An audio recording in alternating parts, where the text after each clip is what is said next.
Hamıya salam, mən Məhəmməd.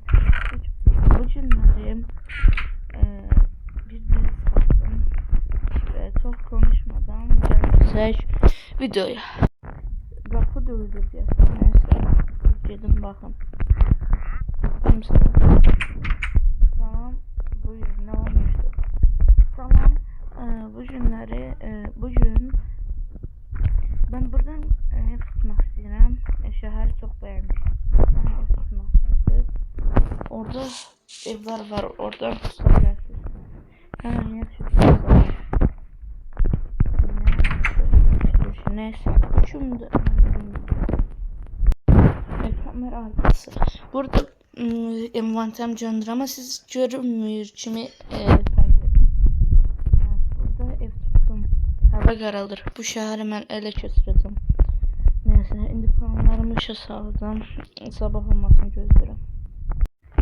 Və sabah oldu. İndi şəhəri görürəm. Ne var? Bu arada nəsli düzəldirəm. Tam hazır deyil ama bunun videosu gələcək bu gün. Ne? O nedir? Deyil. Ne deyil? Dedi, tam bakmayayım da. Bu neler ödeyim? Konak diyeceğiz. Ben de tam bakmayayım da. Zırh var. Neyse ya. Ben şehre geldim. Bu şehrin birinci cildini birazdan nətər alacağımı falan fikirləşim də. Neyse. Deyəsən bura belediye adamı öyle içi düzəldir. Bura deyəsən onun evidir. Yavaş yavaş şəhəri tanımaya başladım. Bura deyəsən bu antadır. Yaxında burada da işimi alacaq. Polum azdı. Bura çok qəşəngmiş. Bura anlamadım ama bura cami. Bura gedim baxım.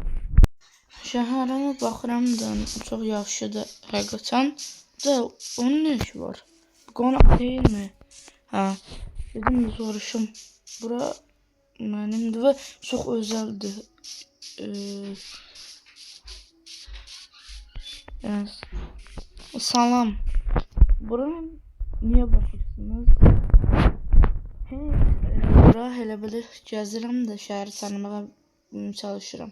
He, anladım. Kusura bakmayın. Ama bura o kadar girmeyin. Çünkü bura önemlidir mənim üçün və siz girməyin, xahiş edirəm. Anladım, yaxşı. Tamam, yaxşı, sağ olun. İstəsəniz gəzdirə bilərəm. Yox, çox sağ olun, siz gedin. Tamam. Anlamadım, nə öyle bir şey. Neyse. İnşallah bu arada bir şey olmaz.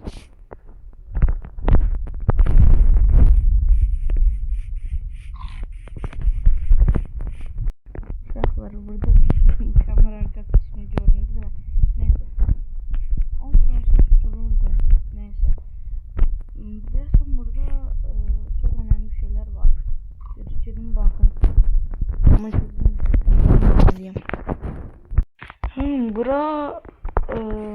bura uzunmuş ama diyorsun asıl şey bu yukarıdadır oraya bir yüzünce bakmak istiyorum.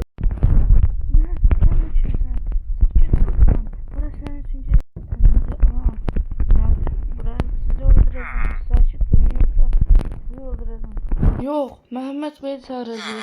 Gidin buradan. Onda özünüz bilin.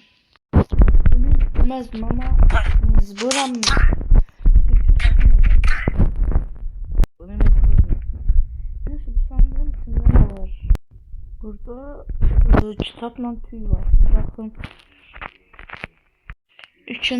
İçinde şehir için 10.000, 100.000 elmas borcu bu değil. Şehir için 100.000 elmas borcu da ödenmeyip. Ne?